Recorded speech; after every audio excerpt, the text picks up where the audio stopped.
Hey everybody, welcome to the live stream for our ongoing Cypher system campaign. Couple of us are sick, but we're gonna muscle through this thing. It might be a little short tonight. I don't know. We'll see what happens. But I'm gonna kick it over to Jesse, and we're gonna find out what the hell happened when we played like 2 months ago. Yay! So last time, as I recall, you guys talked to the head of security and investigation done. Checked out Milo checked out the cargo and showed them around there. And Valos went into Oscar's room with another guard, and they talked him up and took him. Whatever when you take somebody and you handcuff them, you did to him. He ran away, and we had to chase that old bastard down. And then you caught him. Yeah, and so then Decurro had a discussion with the captain. The entrance of his window. And then you all got together, had a little conversation. We're basically like, well, stuff's going on. We think we know why the pirates came and you guys got robbed, and we think that Pivel has to do with it. Taken off guard, but ask you to look into it a little bit further. Just then, though, the ship was attacked once more by these floating, hazardly put together drones that attacked the ship and took out the wall of the captain's quarters. And as you fought them off, in the background, a couple of them flying away with some more cargo, which included your power source, your tower. And I don't remember them taking the power source. Yep, they took your yeah. They did. They grabbed it. Those bastards. We're gonna get it back, though. Well, here's hoping. And you guys also picked up a couple more pieces of tech as well. Scrounging the drones. Yes, I've got mine. My mind meld and my blinking. What? It just says blinking. Well, whatever. Yeah. It's your router resetting. It's the only note you took. The device with a blinking light. Cypher is resetting. You'll get You got to plug it in, unplug it, and plug it back in again. Yeah. And yes, so that is where we left off. All right. So I don't recall. Did we try to get Draggert below decks in the immediate aftermath? I feel like we wanted to clear him from the deck.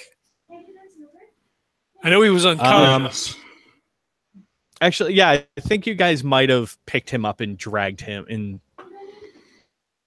deck. Okay, all right. And then we search the thing. So then Valos, he says to Decurro, he's like, "Hey, wasn't Mira said that those guys, not the Rasters, but the Crow guys, they used tech, but they like stole bits and pieces and things. It seems like this is something they probably put together, right? I mean, obviously they rode the Rasters, so." Well, yeah. Even when we were talking to them, they said they were getting orders to get the tech, so they want tech, you know. This is definitely something that they're just trying to stockpile. So we got to go after it. How many?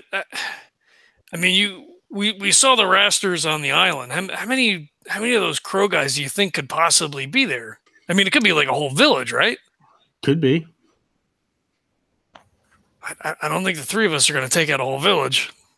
No, we're not going to do that.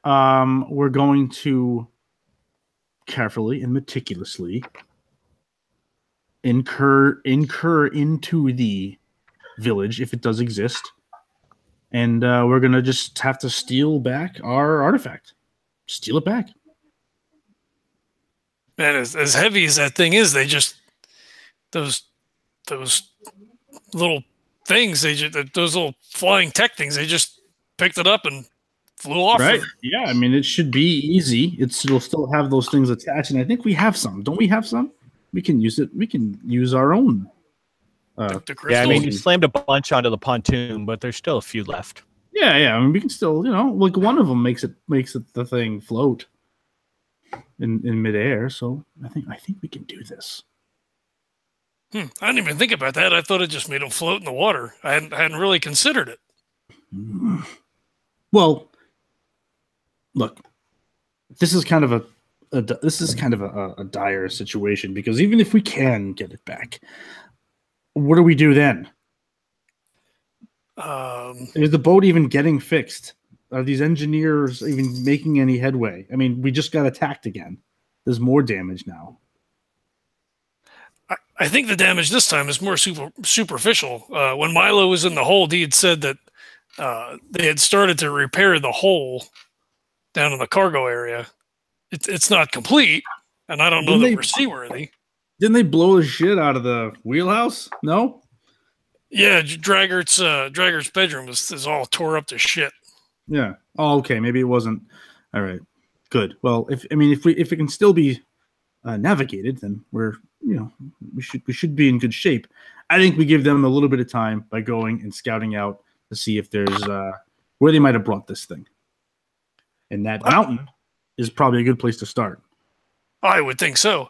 Milo, you're the smart one here. Where do you think Pivel would have gotten off to? I think before we do anything else, we got to try to lock him down. What do you think? Wasn't he unconscious in his room? Yeah, Pivel didn't run off. Remember, he was captain of the ship, and Decurro punched him in the face. I knocked his ass out, Valos.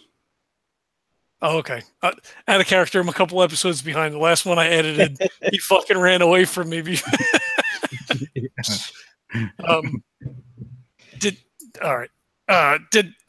What's on episode? Yeah. Are they guarding his room? We don't want that little bastard to get away. I think there were 2 guards, yes, who were guarding his room. All right. Maybe we should wait for Draggert to get up before we make our next move. Last time we ran off without him, and there were spiders involved, and it was we wound up just coming back here. I feel like maybe we should talk to him first. That was the best meal you've had in a long time. Say it's not true. It surprisingly, it was tastier than I thought it would be. And how about them poison sacks? For your blades. Yeah, I mean that'll be useful. I mean, it wasn't a completely pointless venture, I suppose. No, it wasn't. It all went perfectly according to plan. Right. So I like your idea. Let's go see Draggert. Let's find out our next step. We need that thing back. If for nothing else, because it probably shouldn't be in anybody else's hands, but come to think of it, the way Mira sort of went into it, it probably shouldn't be in the general's hands either. Have we considered that? Like, maybe it's okay to keep it away from him? Valos just kind of like looks away for a moment and then looks back at Decurro. Decurro looks to see what Valos was looking at. What was that? What are you looking at? No, what you just said, do you think that maybe Mira could be in the artifact? Milo, have you heard of anything, in your travels where someone could become part of one of these arcane artifacts? Nope. I kind of just look away and shrug. See? It's possible. Well, I'm banking on that she's in there, and I'm not giving that up while she's in there. Yeah, I mean, I don't necessarily disagree. I mean, if we could somehow get her out, I wouldn't want her to be trapped. I mean, I don't know. I don't know anything about that kind of stuff. Well, either way, let's go see Draggert. Let's get the wheels moving because I'm antsy to go get that back. I feel like I'm gonna go to that village if there is one. I'm gonna find a village, find some birdmen, and find that artifact, get it back. Gotta have it. She knows how to cure me. I gotta have it. All right. Well, we'll need to come up with a good plan. We can't just run off all half cocked. I'll start thinking. Well, the last time I ran off half cocked, we had a nice meal. So I think if there's any plan that's at least on the table right now, it's just to run off half cocked. But it didn't get us any of the stuff back though. I mean, granted, your spider meat was, it was good, but I mean, at the end of the day, it didn't get us anywhere. Well, we did get some very important intel about the island. There's like there were spiders on it. Giant spiders with little babies that could probably kill you too. That's true. That happened. No, it totally happened. All right, well, let's go see what they did with Draggert, and then let's move from there. All right, we go. So I'm assuming that they maybe took. I kind of feel like we asked them to take him below decks and towards the brig because it would be a protected area, since the attack was on his cabin, whether that was diversionary or not, to get him as secure as possible. Mm-hmm. Yeah. Okay. Plus, there's probably some type of like medical area right around that place too. So, okay. Yeah. So they took him down, and you guys go and at this time, Brannick, the head guard, he is kind of in charge right now, since obviously Draggert is out of it, and he's actually just because he also took a pretty decent whopping from some shrapnel as well, and so he got kind of clunked around a little bit. No cuts or anything, but got knocked unconscious. So with him being knocked unconscious, and not only Pivel kind of his room recuperating, plus kind of right now. Oh no! Don't be a robot. We just started.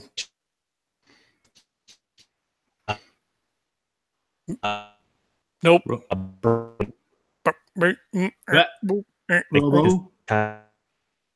Robo. Jesse, try turning off your video. I don't think you can hear us. Oh my god, this is as bad as it's ever been.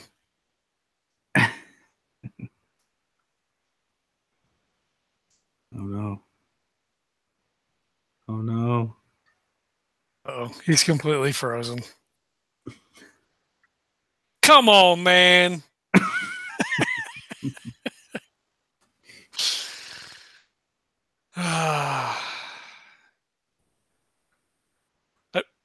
Am I robotic? No, now you're back. So you can literally say all that stuff all over again. Yay! All right. So what was that? So, all right. So you guys go downstairs, and you talk to Brannick, and Draggert is unconscious right now because he took a wallop from some of the shrapnel and stuff from the wall being blown out. Between Draggert being out for the count right now, Pivel is apparently awake but recuperating in his room. He's kind of under suspicion right now. So Brannick is kind of coaxing him, like make him suspicious. But Brannick's so he's trying to just kind of coax him into low and off the grid right now. And so Brannick's kind of temporarily taking charge of the ship. So he's just kind of letting you know about the whole hierarchy at this point and what they're trying to do. Current situation. Okay. Is you think Draggert's going to be okay?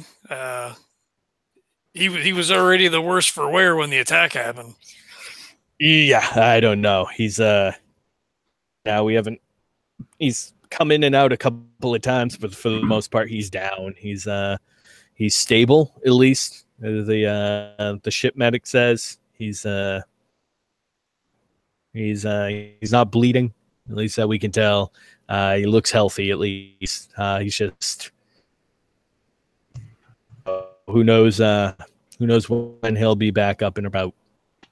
Shit. All right. And what about the repairs? How far are we from being able to get out of here? Well, we're not sinking. But we're no longer taking on water. A couple of the holes that were large enough, and we managed to kind of rip some of the cargo apart and patch that up for now. But the next step is to try to kind of bail out or pump out some water from the hole. Other than that, though, I don't know when we're going to be seaworthy. It's going to take a lot of work. And unfortunately, we're just sitting ducks here. I mean, I don't know that we can withstand another attack, right? Yeah, I have patrolmen. We're spotlighting on the deck, just making sure. At least we know from especially the last attack that they're coming from that island, so we know where to kind of focus our attention at least.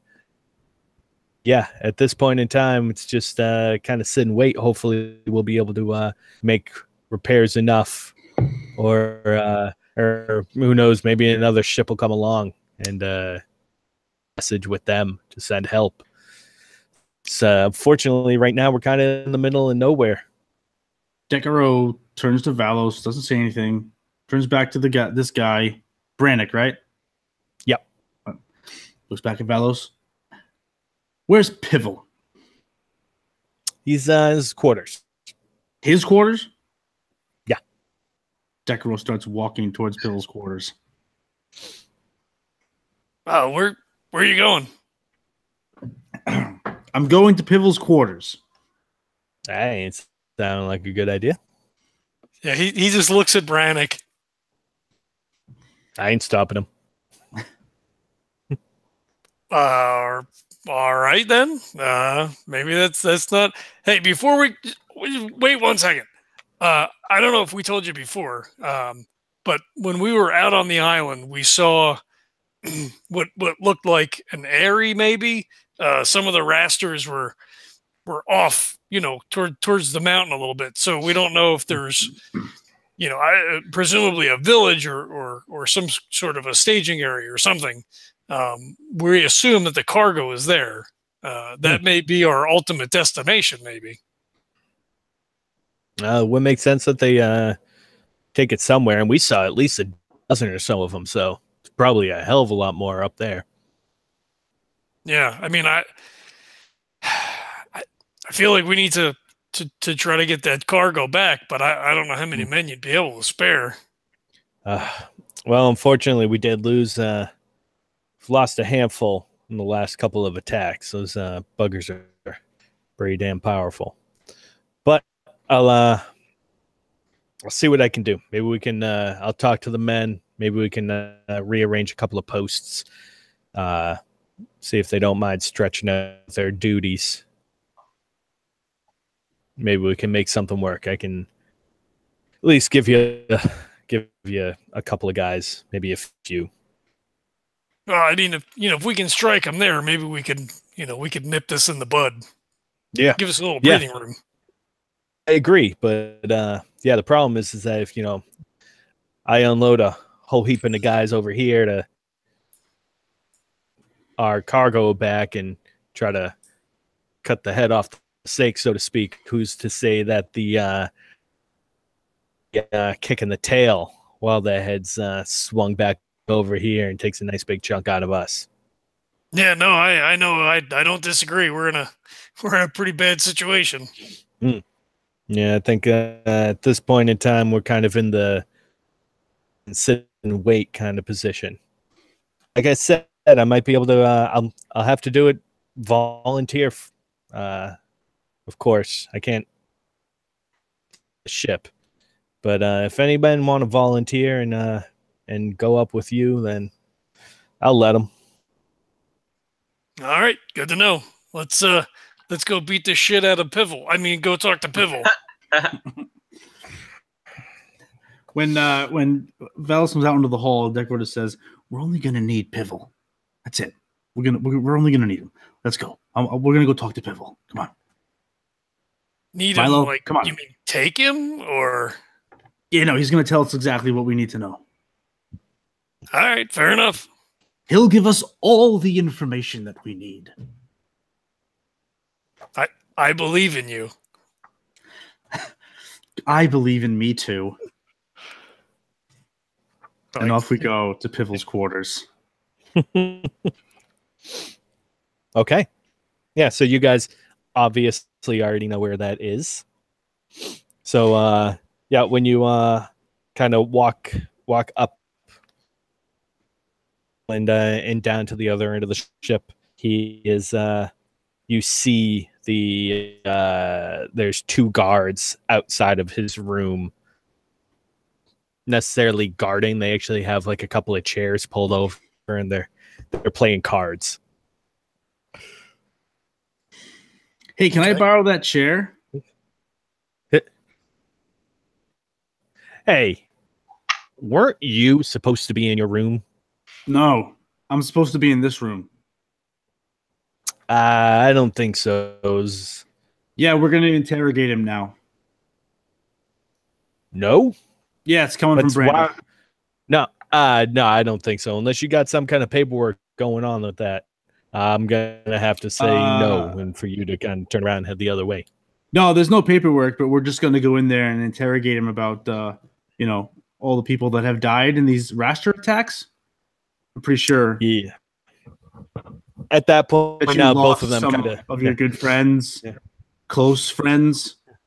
So one of the guys has already, the guy talking to you has already stood up, and at this point, the other guy stands up, and both of them kind of have their like these kind of thick, almost club-like billy clubs. Oh, I'm gonna need that table too. I have an idea for that table. It's like, Valos, sir, do you want that other chair?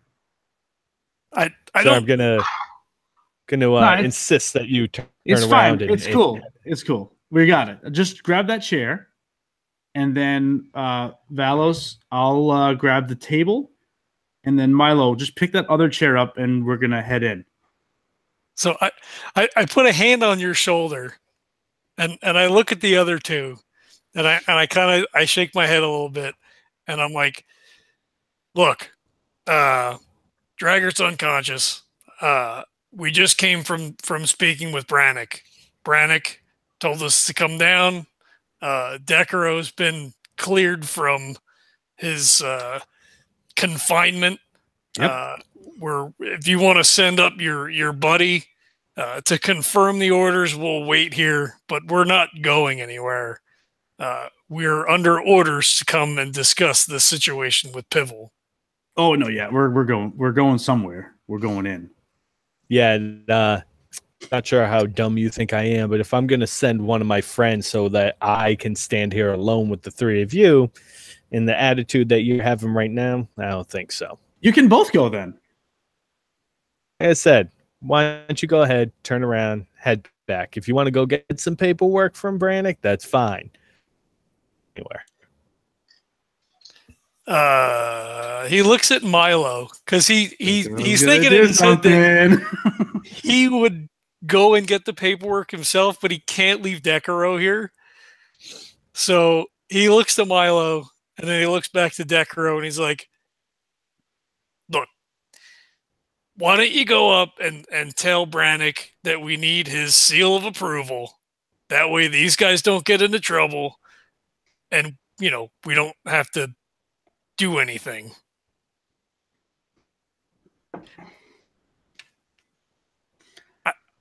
I would leave you here, but you're always, your energy is so high all the time. No, that's fine. No. I'll hang around, and Decurro starts to like loosen up his leather garb, the thing that he has on, so that like more of his skin on his chest and his arms are exposed, and like the black veins that are just from the void matter is just that's creeping down his arm that he tries to hide is visible now to these guys. And it's crawling up his neck a little bit too. Go ahead and roll me. Let's see. How do we do intimidation? Well, necessarily. I'm leaning almost toward might. Yeah, I mean, I'd be good with that. It's not. And it's not necessarily like an intellect. It's not necessarily like int based. Yeah, I'm playing up the inability and discipline and patience too here. So I'll throw. Well, did I? No, we're still tier. Oh, or did I change the effort? No, I didn't. All right, so I'm going to throw a level of effort on there. Mm-hmm. Might. And I'll go ahead and give you a boost too because of your kind of disgustingness. Yeah, I think at this point too that Decurro is probably just taking his whole top off. Yeah, so we'll see like his chest area is completely black, and there's just this like weird oily look to his skin. That sounds disgusting. Yes, so we'll say too that we have probably started this at likely like let's say a 3. These guys, they're guards, they're toughened. They're still ship guards. I don't know what I want. A passenger ship. I don't know if We'll take this. We'll start at a 3, but your disgusting oily body drops that down to a 2. Yeah, I did the level of effort. All right, that's a 1. 1. Do I want this? What do I want this to succeed or fail? I don't know. Let's see what well, I rolled a 7, so that succeeds, I guess. So Decurro or Valos turns around and you're like stripping your clothes off. He's like, "Oh, what are you? Oh God, that's fucking gross." Behold. And both of the guys start to like stammer back slightly, and they're like, "What?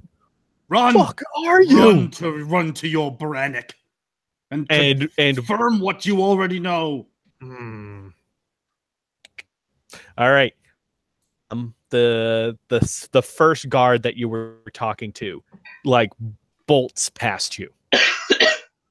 That's right. The second guard stands in front of Pivel's door. He's like kind of backed up to it. It's not an unconscious thing. It's not like he's standing there to protect Pivel at this point, but he stands there and he kind of like Billy Club out. Nice. And he's like, and he goes to swing at you. All right. I like it. I like it a lot. All right. I am specialized in speed defense. Well, we're inside. So. Oh, yeah. So, yeah, you're all set then. So I'd like to say that Decurro just like steps out of the way, but I'm not gonna counterattack. I'm just gonna move like right up close. I'm gonna duck out of the way of the. Would you say it was a cudgel type of thing, like a maul? Yeah. He just sort of makes a little movement to get out of the way, and then I just step right up into his personal space, and I'm just right in his face.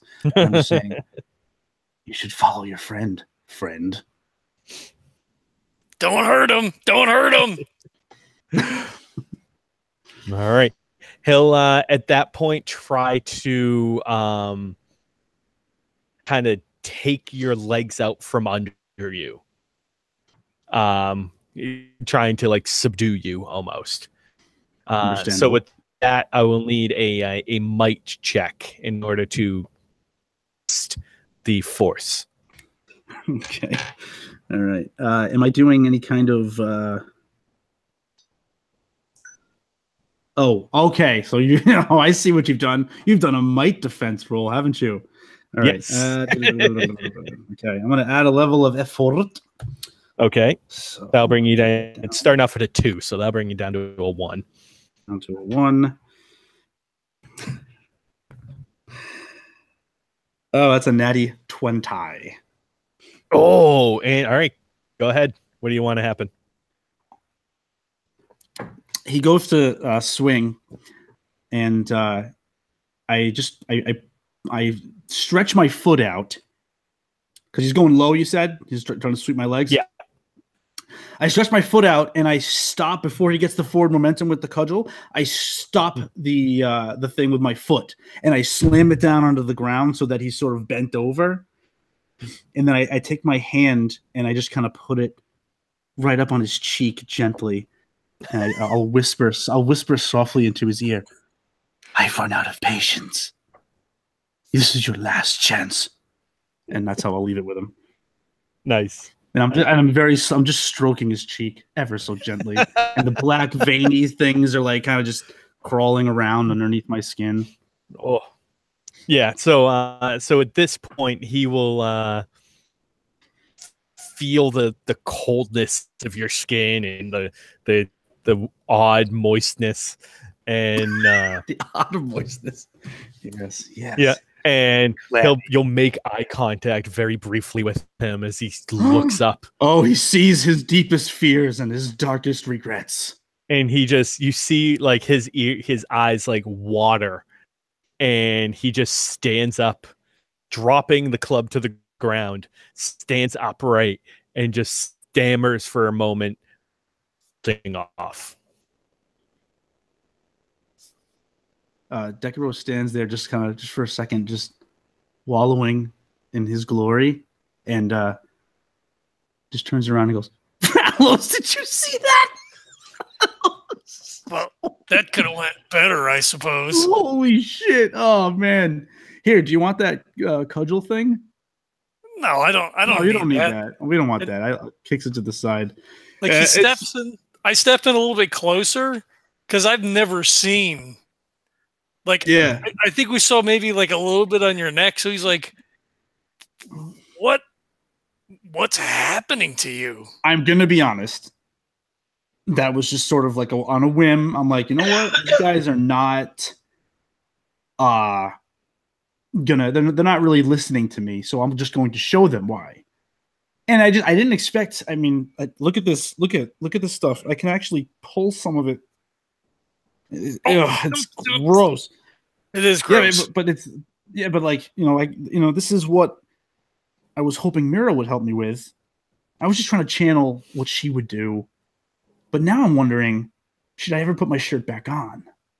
Yeah, no, definitely. Put your shirt on. But why don't I wait after? Oh no, you know what? I'm gonna recreate the whole thing with Pivel. I'm gonna put the shirt back on, and I'm gonna do that same thing over again.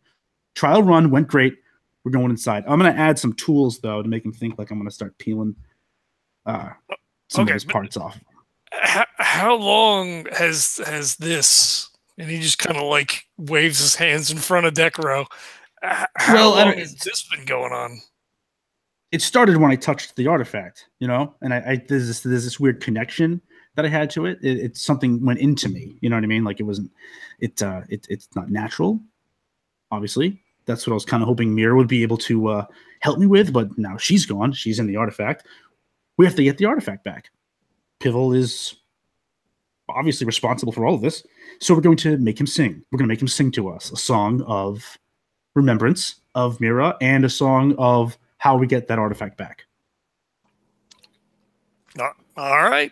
That's you're leading this show right now. But I still value your opinion. And Milo, please feel free.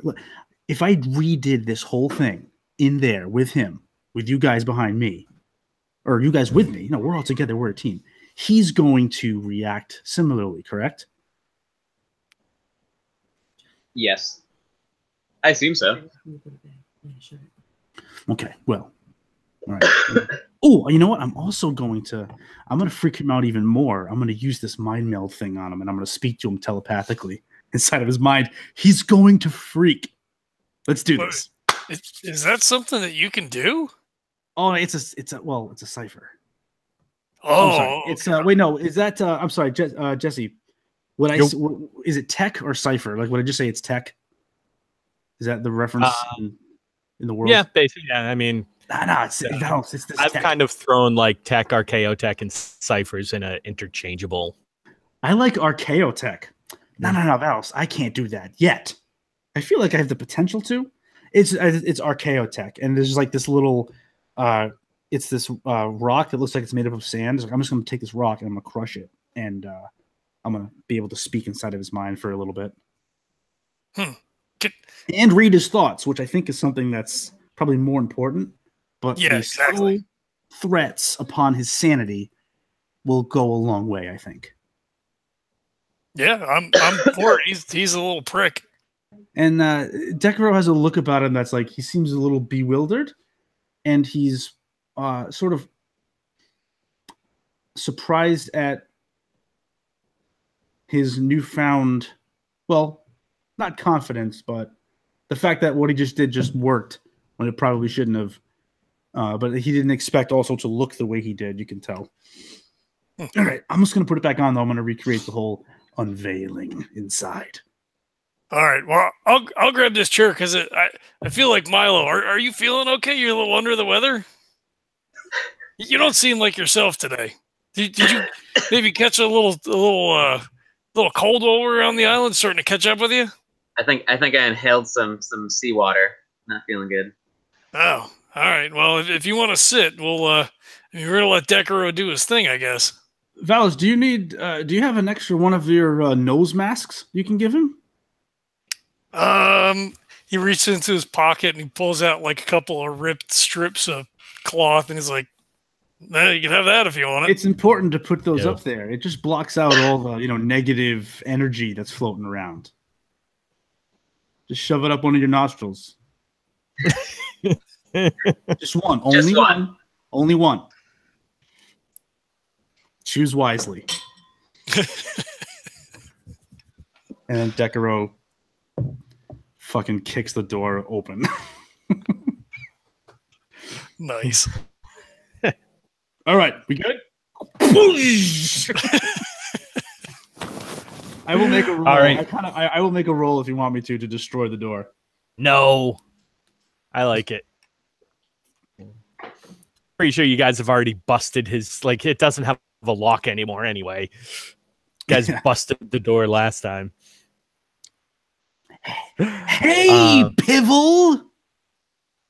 And he's so Pivel's actually kind of in the side of the back of the room, almost like trying to hide behind the bed, and he has like he's halfway. You actually see him. He's like halfway packing a bag. He's like throwing half of his clothes in, like and not even like trying to fold, like literally just taking stuff out of drawers and throwing it in. That's good. That's good, Pivel. You're gonna need to pack. I'm glad you got a head start. Can you see me okay? What are you doing in my room? Okay, so you Get can out see of here. All right, Valos, can you put this table right here and just point sort of in front of him and where Pivel is packing? Yep, sure. Here you go. Clunk puts the table down in the middle of the floor. Decurro produces a rolled up leather thing, and he puts it out on the table and he unfurls it, and it's his delving and excavating tools. And he starts taking out these little pieces in sight of Pivel and just laying them out. And okay, that's good. This one's going to be good. Okay. What are you doing? No. This is just in case. Milo, can you put that chair over there so Pivel can have a seat? Yep, I kick it over. Have a seat. I don't think that's a good idea. No, it's the best idea. It's the best idea for you. I don't. You do not understand. Well, that's right. You're correct. I don't understand, but I need to understand. So I'm just sort of assuming that you're going to freak out and not want to cooperate. So I want you to sit down and calm down so that we can have a conversation. No, I am the temporary captain of the ship. I order you to go back to your quarters. Nah, I'm not. No, that's good. That's cute. It is. It's a very good try. Decurro takes out.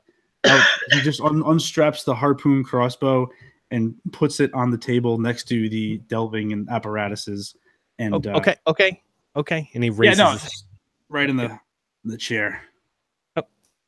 Okay. Right. Okay. All right. And he sits down. So I can tell you're eager to start throwing out commands. Why don't you just start talking and let's see what happens? What do you? I don't. About what? About you break all the break into my room. You threaten me, and then yes, all the people that are dead because of you, and all the property that is stolen because of you. No, there is no. There is nothing here that is my fault. Decurro rolls up his sleeves so that the veiny black shit is on his arms is visible. And then he takes the other chair and puts it in front of Pivel. Oh, he puts it reverse ways and goes reversey on it. So and he puts his arms up on the backs of the chair so we can see the veiny black disgustingness.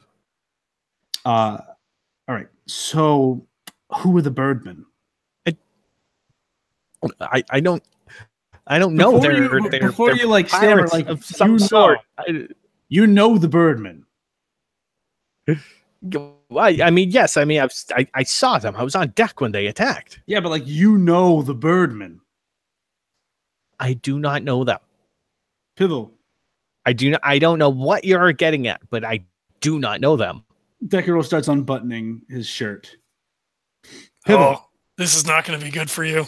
Pivel, you know the birdmen. We need to know things other than this ridiculous stammering you're doing. I swear on my life, I've never met them before. I do not know who the bird. No, you don't have to have met them to know that they were coming. We're trying to get a bead on our package. Okay, so you know where they are. You know what they've done. You're responsible for this. Where is everybody standing in the room right now? So Decurro is sitting at the table. Well, the table's like kind of right, yeah. Valos is in the door because he's already lost one little person running away. So he pulled the door closed because he doesn't want anybody to see what's happening. Mm-hmm. He's just kind of standing there, arms folded. One arm down, one arm on the hilt of his sword. I don't know. How about Milo? I am just standing against the wall, probably close to the door. Okay. All right.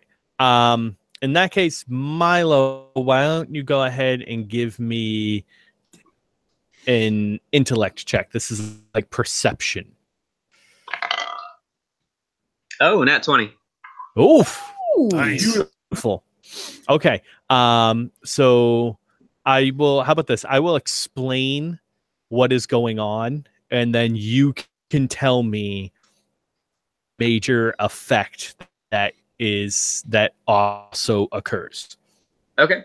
So you're standing kind of next to the door, and you're, like I said, his room isn't all that big. Right. And so you're kind of standing like halfway between the door and his desk when you hear a scratching sound. And looking over his that tablet that you had found earlier in compartment, is on top of his desk. Okay. And there is a message written out on it. So, that's making the scratching noise? Yes. So the scratching is coming from like being carved into it, but there's nobody touching it and there's no utensils there. Okay. um, I guess without telling anyone, Mm-hmm. I'm just gonna meander over there Mm-hmm. and take a look at it so as not to draw attention to it. All right. So kind of looking down, you can actually read basically as it's being written, and the message starts to say, are negligible and acceptable. Your position is of no importance, and your outcome is trivial. I don't know what any of that means. I'm gonna toss it to Decurro. Decurro reads it. All right. And as Can I- you let me- pick it up and Yeah. toss it over, Pivel's eyes get huge. Ooh.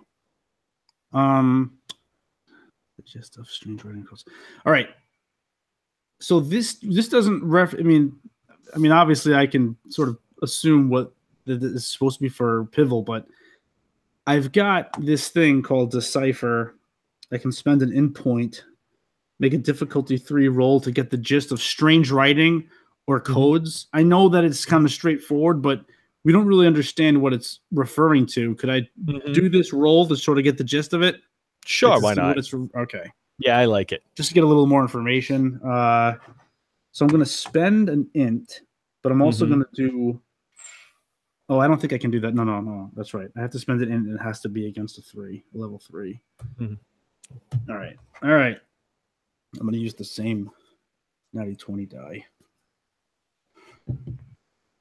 15. Nice. Yeah. So kind of staring at it a little bit, you kind of put some of it together. So the losses that they're talking about are one of two things. It's either cargo, his position, kind of thought that it meant, him being captain.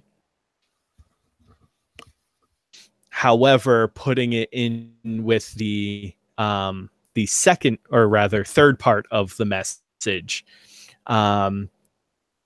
more so be his well-being.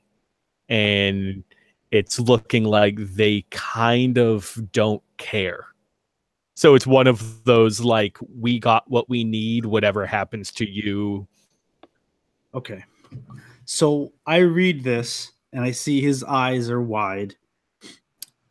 And then I'm going to. Okay. I look at him and I say, well, it looks like you've got some good news. And I'll toss him the book. And he Valos looks at Valos is confused because all these things are happening and he's just standing there. Nobody's saying anything. There's a book being tossed. We're playing. He goes, what do you guys, what is that? But as I throw the book to Pivel, Valos says, what is that? And I'm going to take my mind meld, crush it in my hand, and user can speak telepathically with creatures it sees in medium range. So I'm going to be talking to Pivel, but everyone is going to be able to hear me. Is that acceptable? How do you... So you're going to be mentally talking to Pivel? Well, yeah. It says user can speak telepathically with creatures it sees in medium range. So, I mean, everyone's in medium range. Yes. So I'm going to be directing it at Pivel, but Milo and Valos can hear me. Yeah, perfect. Okay, let me just delete that thing. Go on. Telepathically, as Pivel is reading it, I'll just appear in his mind and just say, "It looks like you're alone.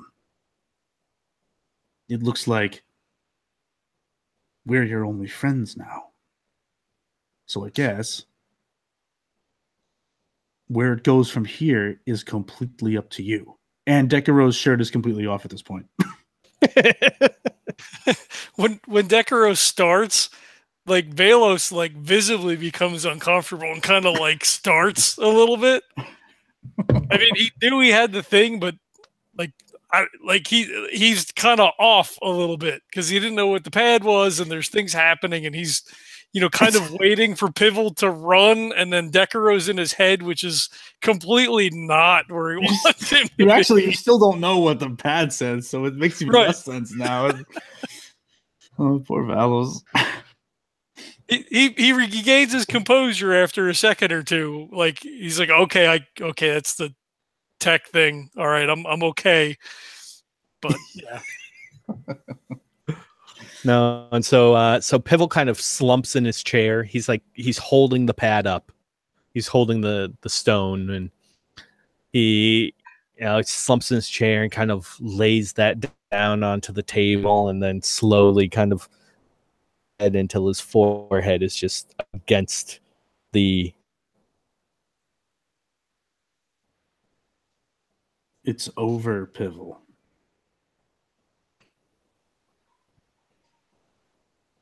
I'm watching him intently too.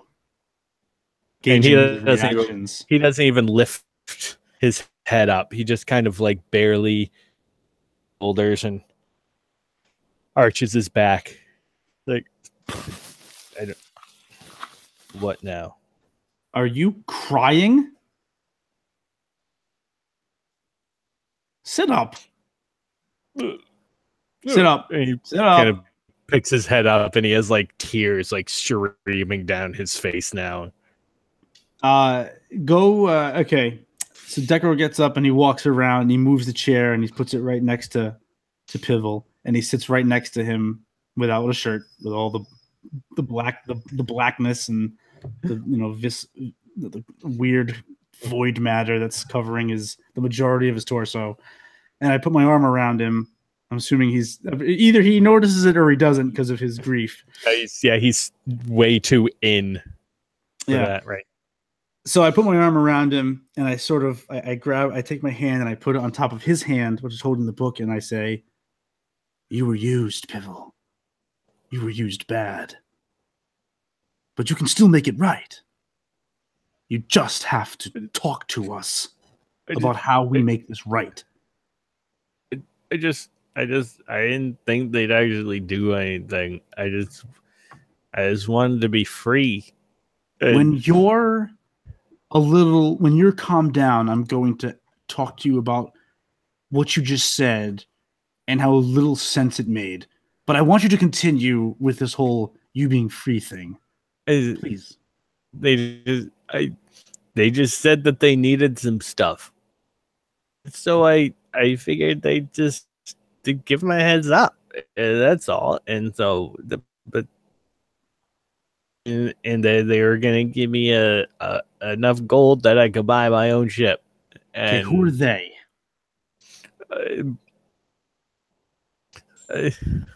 The Birdmen? No.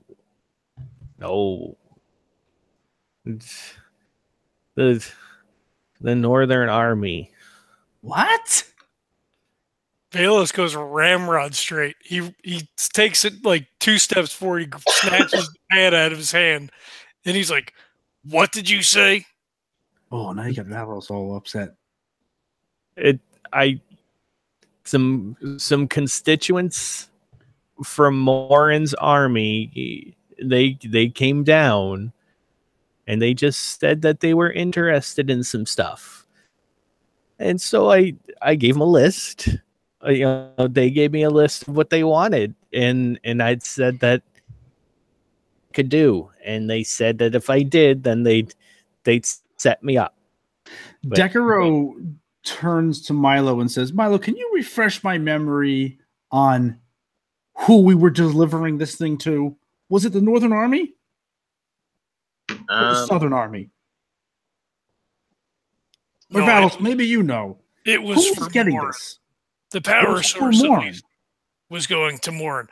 He grabs Pivel, by the front of his shirt and like half jerks him out of the chair, and he goes, "What's Morin's involvement in this? Does he know?"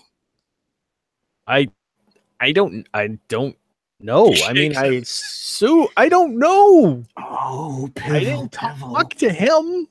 Pivel, so many have died. You're not getting off of this ship alive. I didn't know. I didn't want this to happen. I just thought, let's make it right. What did you think was gonna happen?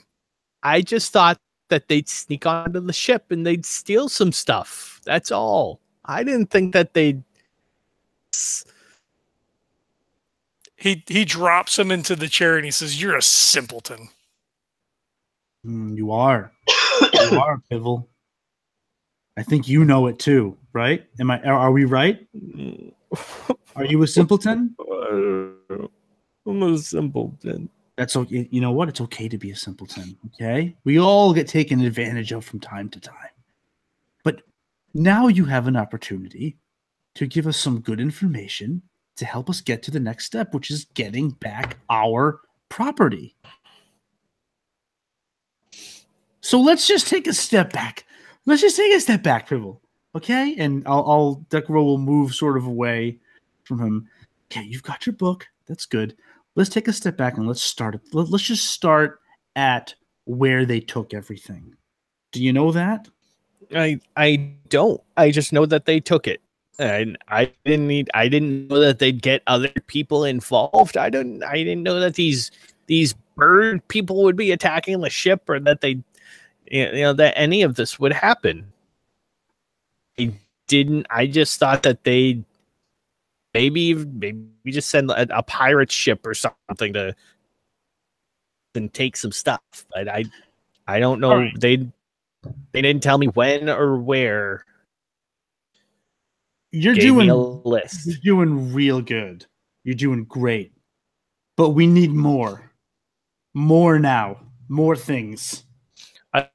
I'm sorry. I don't have any more. No, you're better than that. Like, you're better than that. You admitted you are a simpleton. You were used, but you have more. Because the only thing I have, you're a simpleton. They knew you were a simpleton, which means they probably didn't consider that you would have noticed things. So you're going to need to just focus and remember more. Can I turn this into a thing where I try to help him remember more? Sure. Valos is angrily pacing. Yes.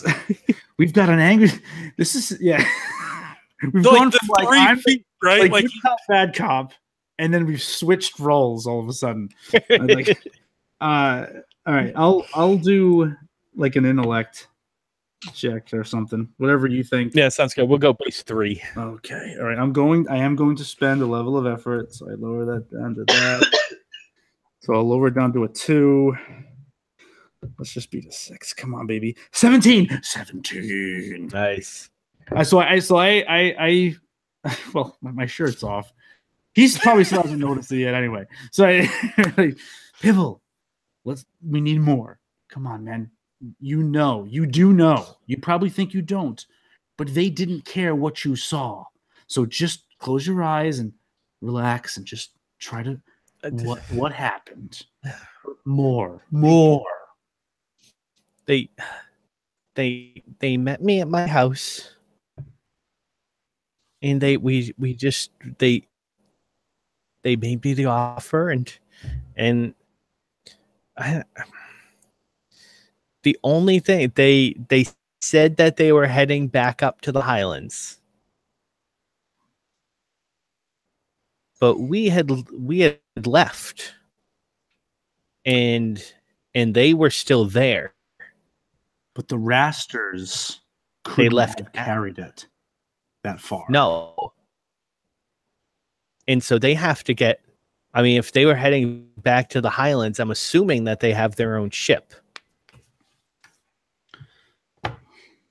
So they have to be somewhere, either behind us. Because, I mean, barely anything outruns the Bitter Mother. So they had. We still have time. They took it somewhere on the island to hold it. They had to have until this other ship came. Yeah?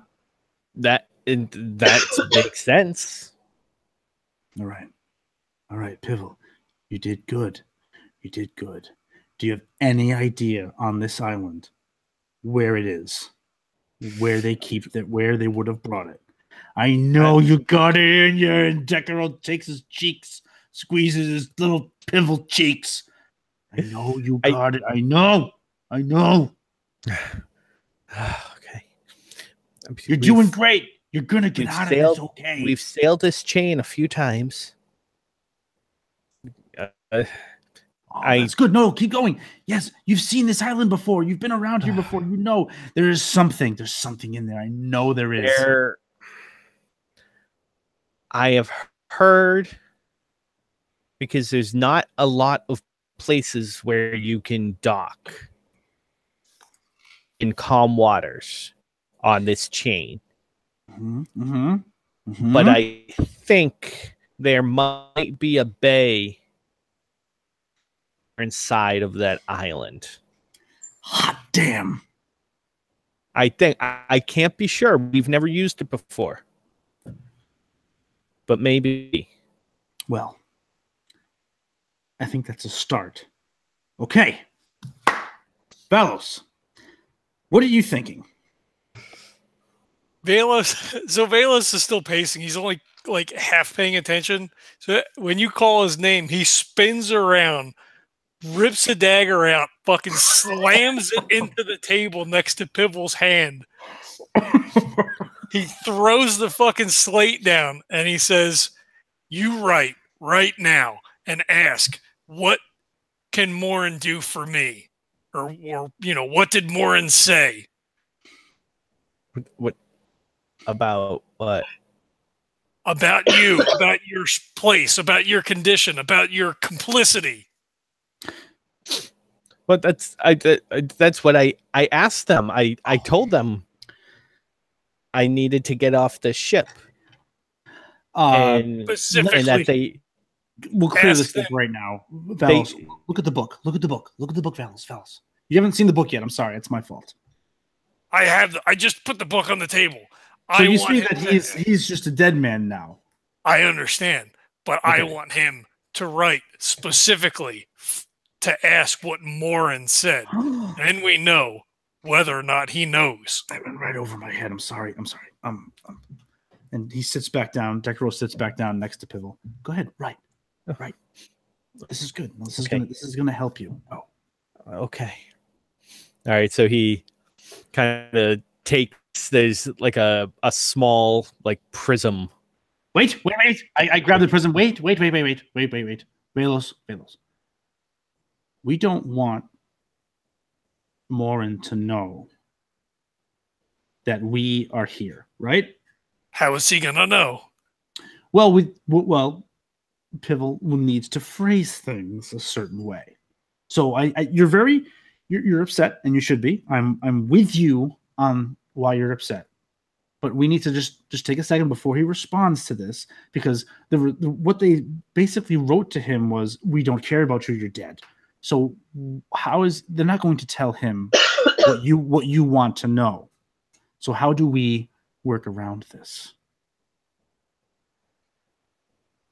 He looks confused and angry now. How about, Pivel, you write back, ask how you can continue to serve them. Before you do that, though, let's just be in agreement. Does that sound like at least a little bit of a better? Maybe, Milo, feel free to chime in on this, because I don't feel like I've expended all of my energy in just attempting to get him to just come to these conclusions. But I feel like we have an opportunity to get some more information out of Morin here.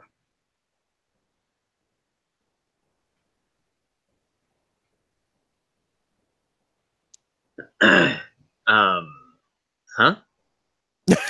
So,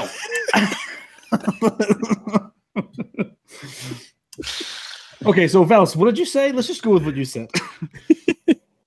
Look, he's he's grasping at straws at this point. They've told him that he's expendable, but if he seems as if he is pleading and going right to the top, it doesn't betray our presence or the fact that he's been found out.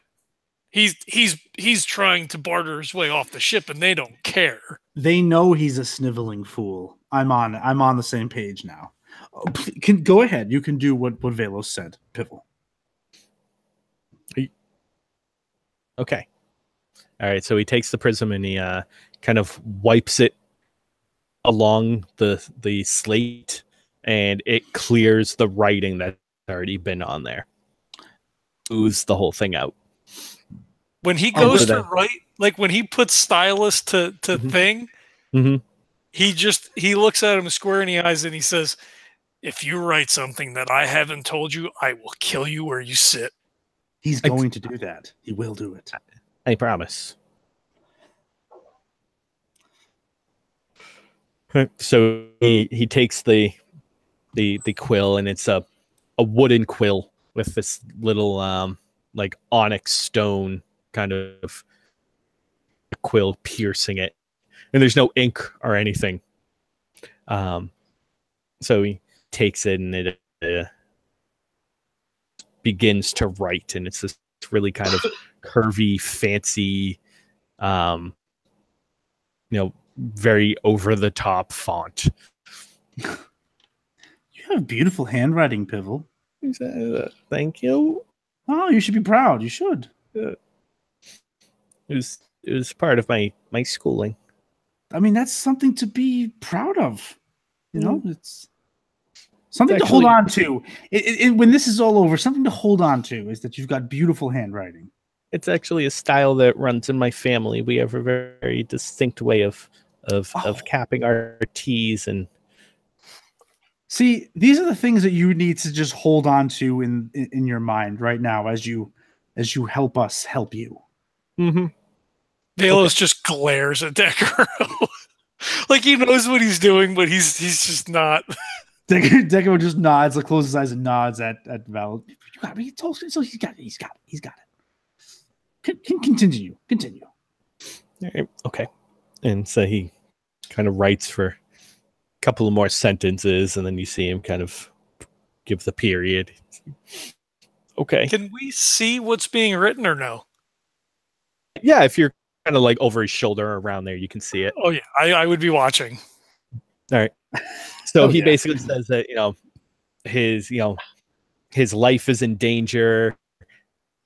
He could offer his services to Morin, that he knows the seas and the routes, that he can be helpful in more than just cargo.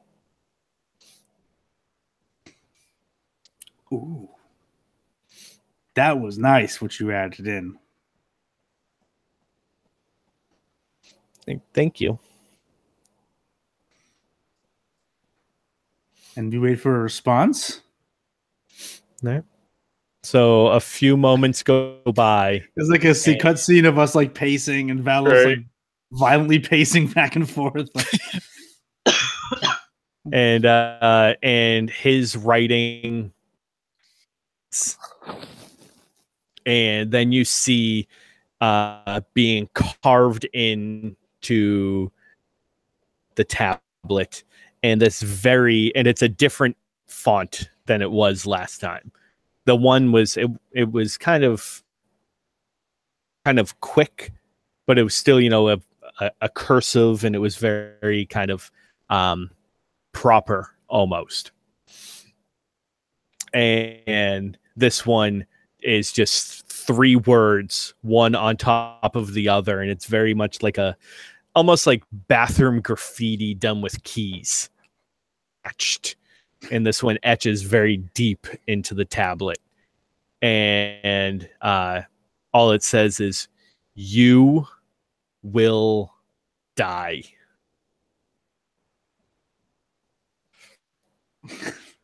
Well, it seems like that touched a nerve.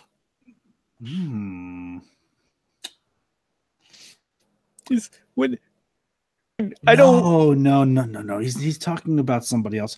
Ask him how. And he, okay. And he takes them, wipes it clean, and goes to write. And Add in thing. Oh, go ahead. how. At least tell me that. Oh. And he goes to write, and nothing is coming up on the tablet. And he's like, and he tries to like write the H and then write it again and again, and then he just takes the quill and starts scraping it back and forth. He's like, oh no. Oh,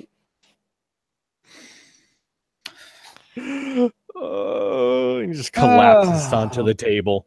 Boy, where's the other? What is it? Is it another book like this? Yeah, basically that's from what Milo originally described to you. Is this basically like two-way communication, one between the other? Milo, why don't you go ahead and give me a quick intellect check? Got a 9. Yeah, that's just good enough. So basically, your understanding from this technology is when this occurs, the tablet on the other side has been either deactivated or destroyed, not receiving messages anymore, which is why it's no longer writing on this side. Oh boy. Well, well,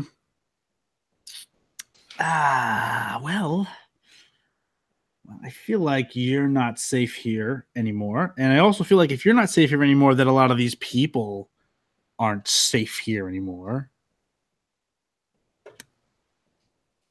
Should he come with us, Valos? Well, I think the next stop he makes is to the brig.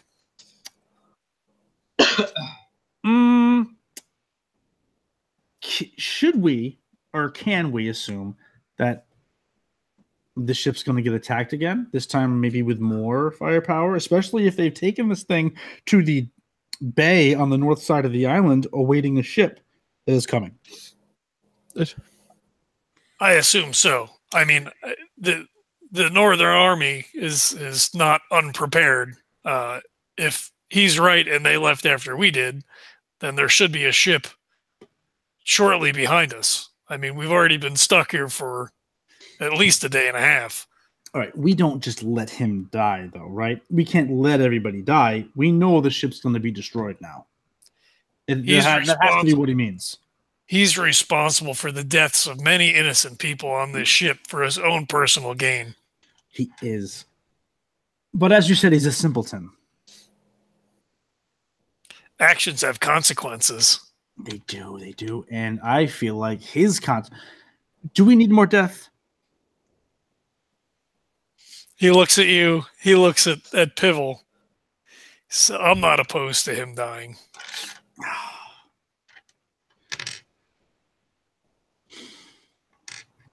Oh, Valos. No more death. And Pivel raises his hand. He's like, I'm opposed to me dying. Your opinions no longer matter, if they ever did. Yeah, Pivel, in a lot of ways, you're not making this decision right now. At this point, too, I will point out, so you can see, he kind of raises his hand to draw attention to himself. You can see that he actually has a bandage of his hand.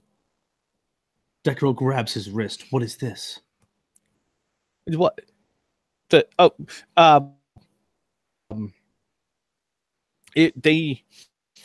wanted to sign a contract with me. Sure that I would behave, that I would fall in line with them, and I don't know, I guess it's like a northern thing, but they wanted it in blood, and so we like made a kind of took some of my blood and like put it in a pen, and I had to sign. And Pivel, what did the contract say? No, it was just that I would turn over some of this, and then like they gave me the list, and I said whatever was on the list, if it was in the inventory, then I'd make sure they got it, and then they'd give me the gold. All right, so when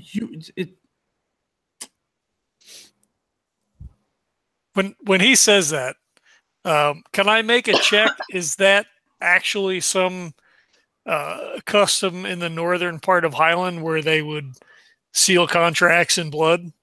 Sure, go ahead. Give me an int check. All right. I will spend a level of effort and rolled a 10. Ooh.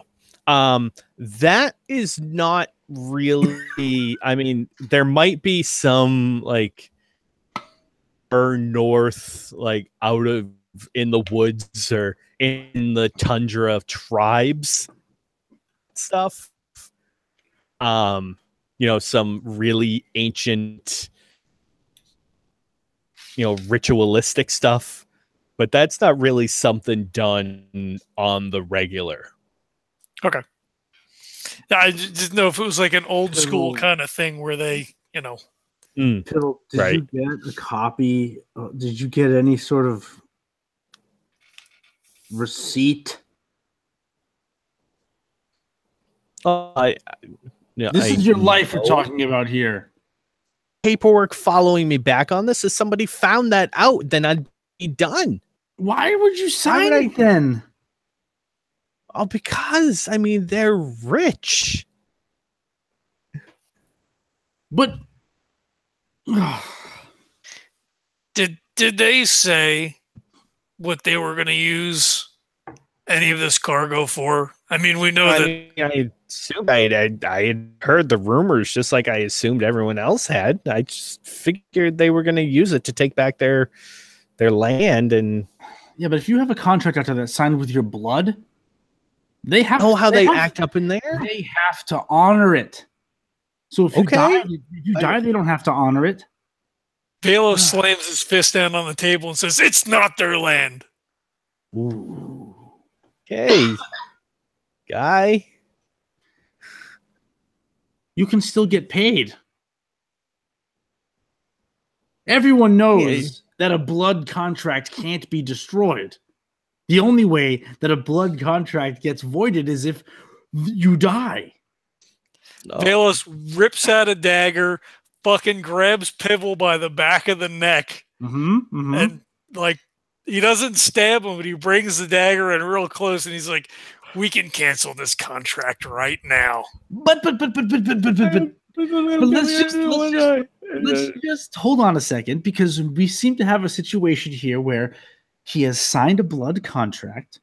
Okay, we know that blood contracts can't be destroyed, and they can't be voided unless one of the parties dies. So, if we keep him alive, he's our ticket to getting, at least exposing this whole thing. He just, like, his fingers flex on the handle of the fucking dagger. Like, he hasn't moved an inch. It's not their land, right? The only way to say that some bullshittery has taken place is to expose Morin, right? Everyone already knows there's bullshittery involved. Morin is a piece of shit. But this could be the, Morin went over the top. He went over the line here. He's dishonorable. This is propaganda gold right here. But he's got to stay alive. The contract's out there because we all know that you can't destroy a blood contract.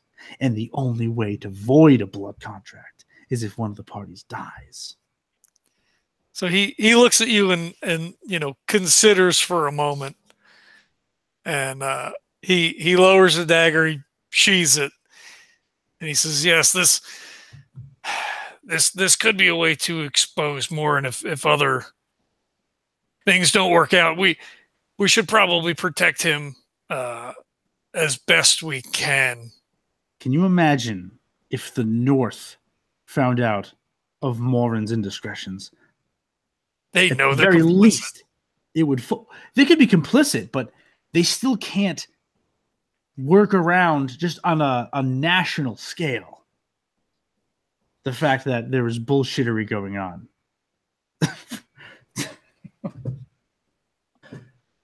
I'm talking out of my ass. No, it's yeah. I mean, Valos knows he's a dick, and they've always coveted that the North's always coveted. At least the I was going to say the management, the government would coveted the lands to the south. So any excuse to foment a war, they would be for, and he's been the one that's been ballsy enough to do it at this point.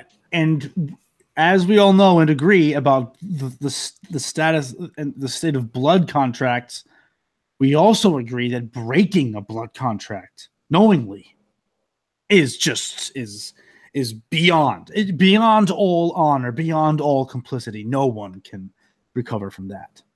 But we can all agree. But this isn't a common practice anymore. I mean, this is this is the kind of thing that the wild men still do out in the hinterlands. I mean, this is not part of regular government business. Which makes it even worse that a general of a great army such as the Northern Army has entered into blood contracts. Isn't that in itself sort of damning as well? Well, it's unusual to say the least. Well, I feel like there's more here that is worth uncovering, but we need to keep him alive. We need to keep everyone alive. I feel like we've got a heads up on an attack on this ship that will just obliterate it. So we have advanced warning. We should get everybody off the ship. Well, we have to do something. He needs to go to the brig. He's going to be protected there better than anywhere else. And then we don't have to worry about him disappearing. We need to talk to Brannick and let him know what we just found out. And we need to come up with a plan. Well, let's do all of that and then figure out how to get to the bay on the northern side of the island. Well, I mean, the simple thing is just to roll back over and walk across, or we could row around. I think we're going to want to be sneaky. Yeah, across the island, I think is probably the best bet. I agree. Let's do it. All right, so he just yanks Pivel up out of the chair, and we're just like rolls up his shit, puts it back in, flips the table over, nudges Milo. Oh, wait a second, hold on, Pivel. Pivel, do you have any cool archaeo tech in here? I'm not really a collector. I mean, I've used stuff from time to time. I'm down one. I can have. I just don't know if you have an extra one I can replenish. I mean, I keep some stuff in the drawer in the bottom. Then they gave me some stuff just in case. Cool. All right, you go with Valos, and he doesn't have a choice. Valos is. But I'll rifle through to find some archaeo tech. All right. Why don't you go ahead and give me a D100 roll? I will do that. 95. Ooh. Right? Yeah, 95. Hey, not 95. bad. All right. So let's see here.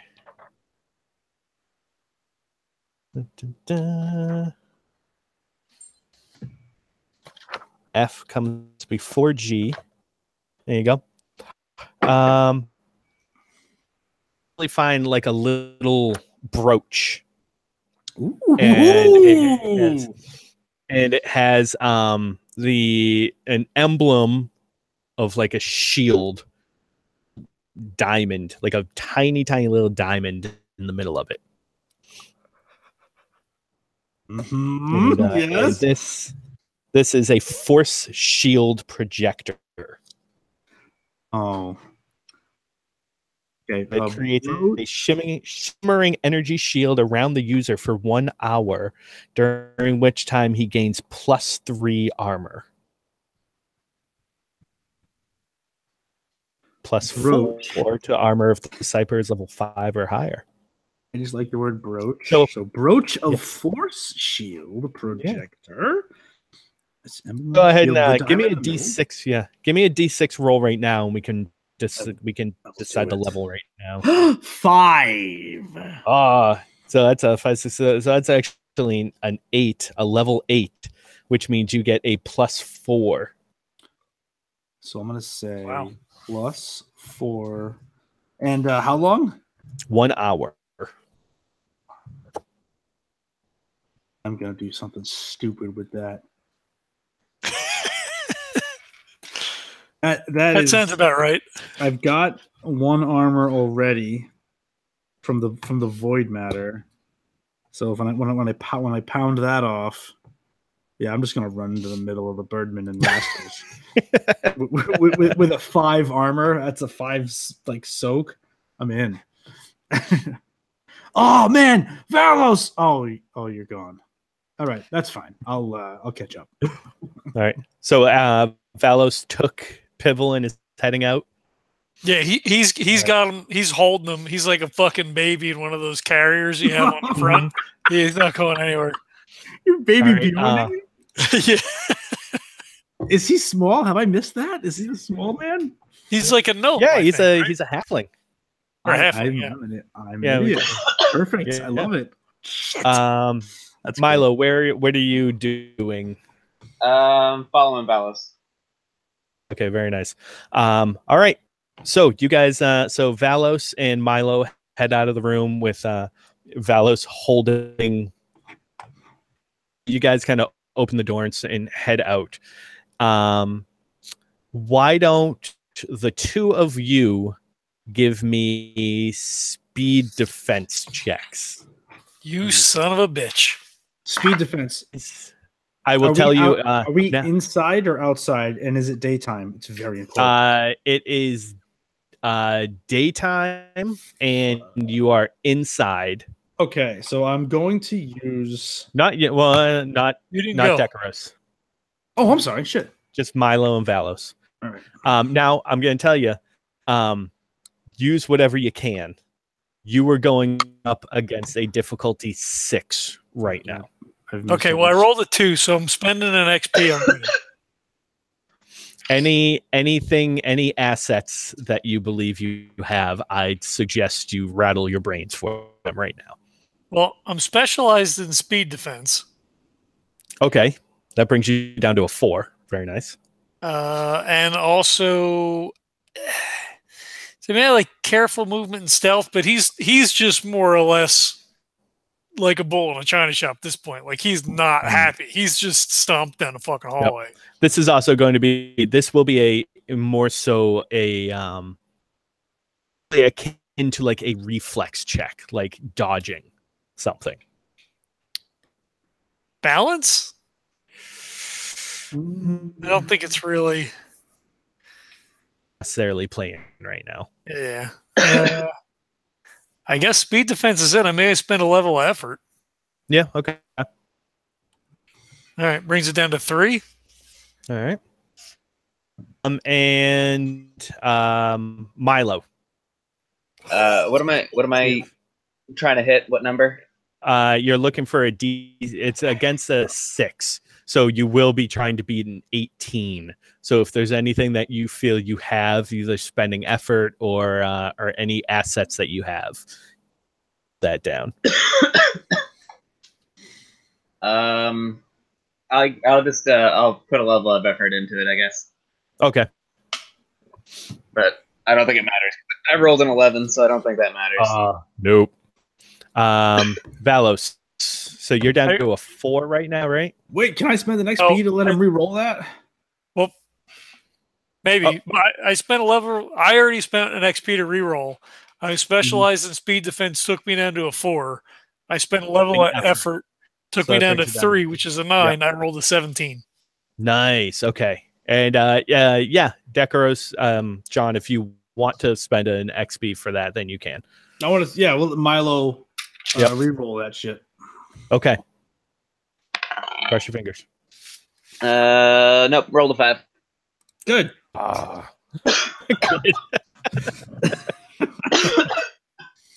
Good. So yeah, so you got Decurro's got, I mean, Valos got a 17. Yes. Okay, so you are able to pick this out. It happens insanely quick, but you able, you know, with your training and everything, your innate reflexes, you're kind of able to almost without thinking get out of the way. So from the other side of the hallway, probably about 50 or so feet away from you, you see this small little swirl.